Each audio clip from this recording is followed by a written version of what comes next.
Hello friend, সকলকে স্বাগতম আরবি ক্লাসরুম চ্যানেলে। আরবি ক্লাসরুম চ্যানেলে আমরা যে সপ্তম শ্রেণীর অঙ্ক শুরু করেছিলাম, দেখো আমরা সপ্তম শ্রেণীর 1.4 কোষে দেখি এই অধ্যায়ে অঙ্কটা সমাধান করছিলাম। আজ আমরা 1.4 এর বাকি অঙ্কগুলো সমাধান করব। অঙ্ক সমাধান করার আগে সবার কাছে আমাদের একটাই অনুরোধ, যদি আমাদের ভিডিওগুলো ভালো লাগে অবশ্যই চ্যানেলটিকে সাবস্ক্রাইব করে রাখবে আর বেল আইকন বাটনটি টিপে দেবে। এরপরে যখন নতুন কোনো ভিডিও আপলোড করব সবার আগে নোটিফিকেশন তোমার কাছে পৌঁছে যাবে। তাহলে চলো আমরা আজ বাকি অঙ্কগুলো সমাধান করার চেষ্টা করি। প্রথম দেখো কি বলেছে, আমরা 5 দাগের অঙ্কগুলো নির্ণয় করেছি যে বর্গমূল নির্ণয় করি। 6 দাগে কি বলেছে? 6 দাগে বলেছে 3000 এর নিকটতম পূর্ণ বর্গ সংখ্যা খুঁজি যা 3000 থেকে বড় এবং 3000 থেকে ছোট। তাহলে আমাকে দুটো সংখ্যা বের করতে বলেছে, একটা হচ্ছে 3000 থেকে বড় হবে আর একটা হবে 3000 থেকে ছোট। তাহলে আমরা কিভাবে বের করব সেটা একটু জানবো। দেখো আমরা ভাগ প্রক্রিয়ায় সমাধান করার চেষ্টা করব। উৎপাদকের বিশ্লেষণ করলে অনেক সময় অসুবিধা হতে পারে, যার জন্য সহজ পদ্ধতিতে আমরা অঙ্কটা সমাধান করব। তাহলে 3000,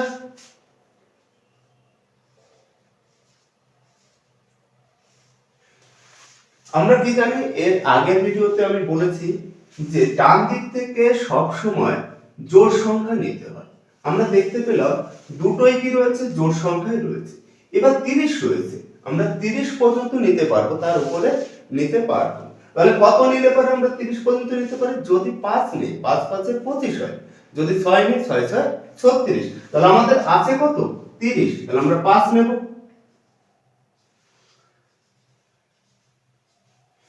বিয়োগ করলে কত হয়?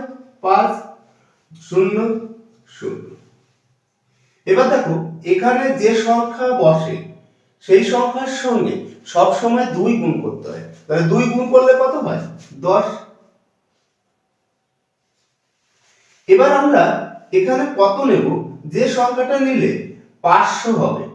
500 এর উপরেও নিতে পারি। কেন নিতে পারি? কারণ আমাদের 3000 এর নিকটতম দুটো পূর্ণবর্গ সংখ্যা খুঁজতে বলেছে। তাহলে আমরা 3000 এর বড় এরকম একটা বর্গ সংখ্যা খুঁজি। তাহলে আমরা যদি 5 বার দিই, 5,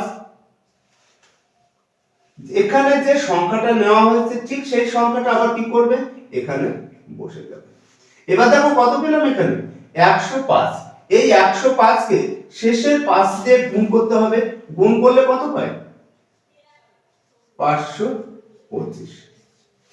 এবার এখানে একটু খেয়াল করবে, এখানে ছিল কত? 500, এখানে কত হলো? 525। তার মানে আমরা কত বেশি নিয়েছি? 25 বেশি নিয়েছি। এই যে সংখ্যাটা বেশি নিয়েছি, এই সংখ্যাটা কার সঙ্গে যোগ হবে? মূল সংখ্যার সঙ্গে যোগ হবে। মূল সংখ্যা কত রয়েছে? 3000। তাহলে 3000 এর সঙ্গে যোগ হবে।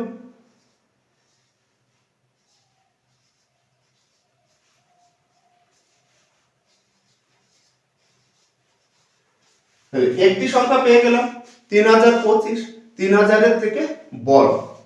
আরেকটি সংখ্যা বের করতে বলেছে 3000 এর থেকে ছোট, সেই সংখ্যাটা আমরা বের করব। এবার দেখো 3000 এর থেকে ছোট খুব সহজে বেরিয়ে যাবে। 5 বার যায় 25,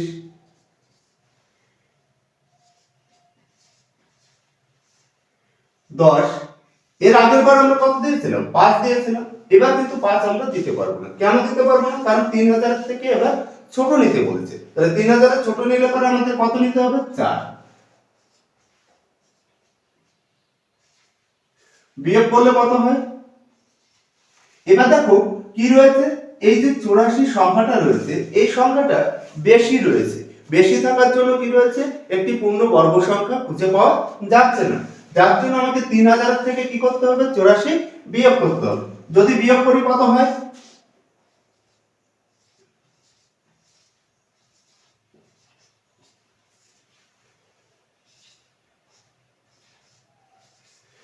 তাহলে দেখো একটি পেলাম 2916, অপর সংখ্যাটি কত পেলাম? 3025। তার মানে একটি হচ্ছে 3000 এর থেকে বড় আর এটি হচ্ছে 3000 এর থেকে ছোট। 3000 এর নিকটতম দুটো পূর্ণ বর্গ সংখ্যা।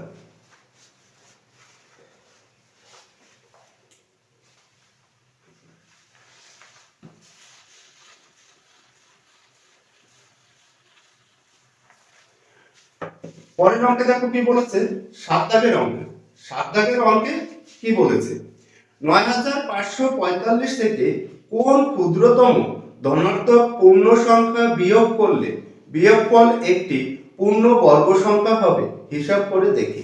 তাহলে 7 দাগ কি বলেছে দেখো,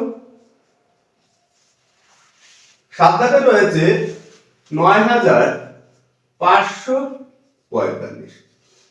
এই সংখ্যা থেকে একটি সংখ্যা বিয়োগ করতে হবে, বিয়োগ করলে পরে সেই বিয়োগ ফলটা কি হচ্ছে, একটি পূর্ণ বর্গ সংখ্যা হবে। তাহলে আমরা করব অঙ্কটা সমাধান।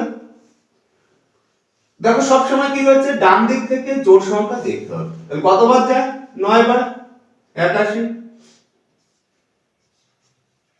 জোড় সংখ্যা নামে এখানে যে সংখ্যা হয় সব সময় 2 গুণ করতে হয়, 2 গুণ করলে কত হচ্ছে, 18। এবার আমরা এখানে কত নেব যে এই সংখ্যাটা পাওয়া যাবে। যদি আমরা 5 নিই, দেখো শেষে কি রয়েছে, 5 রয়েছে, 5 নিলে পরে কি হচ্ছে, বেশি হচ্ছে না, 900 হচ্ছে। 6 নিলে পরে কত হচ্ছে, আমরা 7 দিয়ে দেখব প্রথমে। 7 সাথে 49, 49 এর 9, হাতে আমার 4, 7 8 এ 56 আর 4 কত রয়েছে, 60, 60 এর 0, হাতে আমার 6, 7 কে 7 আর 6 কত হচ্ছে, 13।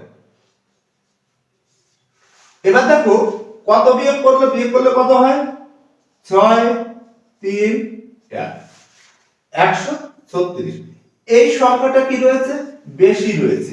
এই বেশি সংখ্যাটাকে যদি আমরা বাদ দিই মূল সংখ্যা থেকে, তাহলে একটি পূর্ণ বর্গ সংখ্যা পাওয়া যাবে। তাহলে মূল সংখ্যা কত রয়েছে, 9545। এর থেকে বাদ দিতে হবে কত, 136। 136 যদি আমরা বাদ দিই তাহলে একটি পূর্ণ বর্গ সংখ্যা পেয়ে যাব।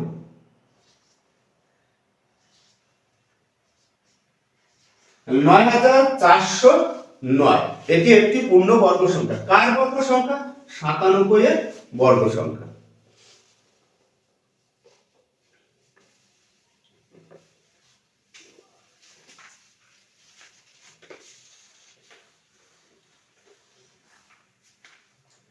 এরপরে রয়েছে দেখো 8 দাগ। 8 দাগে কি বলেছে, 5050 এর সঙ্গে কোন ক্ষুদ্রতম ধনাত্মক পূর্ণ সংখ্যা যোগ করলে যোগফল একটি পূর্ণ বর্গ সংখ্যা হবে। তাহলে 8 দাগে কি বলেছে দেখো,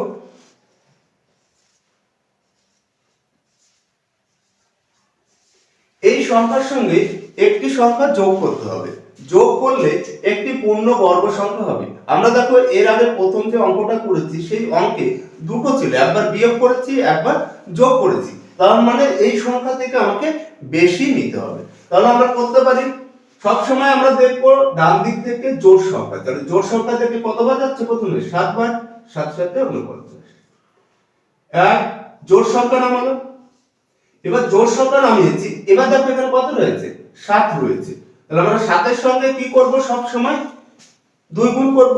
এখানে যে সংখ্যাটা থাকবে সেই সংখ্যার সঙ্গে সব সময় আমরা কি করব, 2 গুণ করব। যদি 2 গুণ করি কত হয়, 14। এবার দেখো আমরা যদি 1 নিই তাহলে কি হচ্ছে, এই সংখ্যা থেকে ছোট হচ্ছে। তার মানে এই সংখ্যা থেকে আমরা ছোট করতে পারবো না, এর থেকে বড় নিতে হবে। কেন বড় নিতে হবে, কারণ এর সঙ্গে যোগ করতে বলেছে। কোন সংখ্যাটা যোগ করলে একটি পূর্ণবর্গ সংখ্যা হবে, তাহলে যোগ করতে হবে, তার জন্য 2 বার নেব। এবার দেখো এখানে যে সংখ্যাটা পেয়েছি এই সংখ্যাকে এখানে যে 2 রয়েছে 2 দিয়ে গুণ করতে হবে। যদি গুণ করি কত হয়,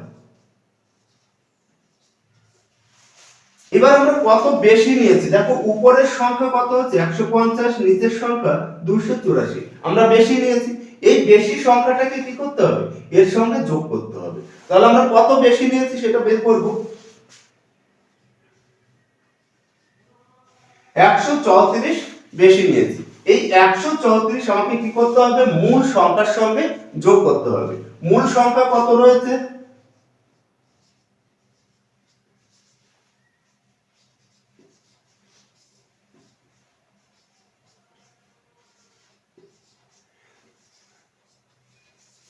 তাহলে দেখো 5050 এর নিকটতম একটা পূর্ণ বর্গ সংখ্যা কত রয়েছে, 5184। কার বর্গ সংখ্যা রয়েছে? 72 এর বর্গ সংখ্যা রয়েছে।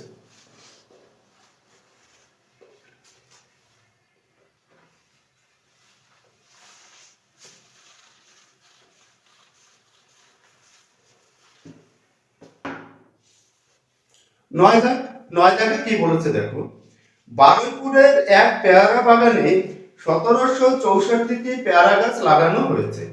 যতগুলি সারিতে পেয়ারা গাছ লাগানো হয়েছে প্রতি সারিতে ততগুলো চারা গাছ রয়েছে। হিসাব করে দেখি প্রতি সারিতে কতগুলি পেয়ারা গাছ রয়েছে।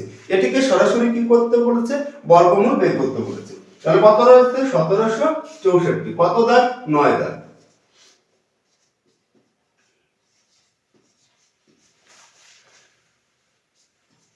কতবার চাই? 4 বার। 4 তে 16।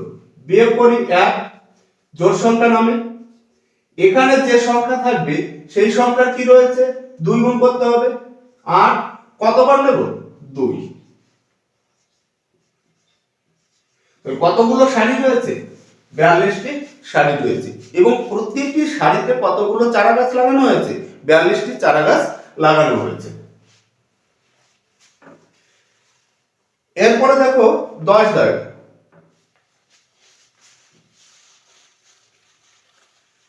তোমরা যারা সপ্তম শ্রেণীতে পড়ছো তাদের কাছে যদি বইটি থাকে তাহলে খুব সুবিধা হয় তোমাদের। কি রয়েছে 10 দাগে দেখো, হোমিওপ্যাথি ওষুধ রাখার বাক্সে 1225টি শিশি রাখার ঘর আছে। ঘরগুলি এমনভাবে সাজানো আছে যে যতগুলি সারি আছে প্রতি সারিতে ততগুলি ঘর আছে। হিসাব করে দেখি বাক্সে কতগুলি সারি আছে। দেখো 9 দাগের অঙ্ক ঠিক একই অঙ্ক রয়েছে, 1225, শুধু সংখ্যাটা আলাদা রয়েছে, নিয়ম একই। কতবার দেব? 3 বার। 9 3 2 5।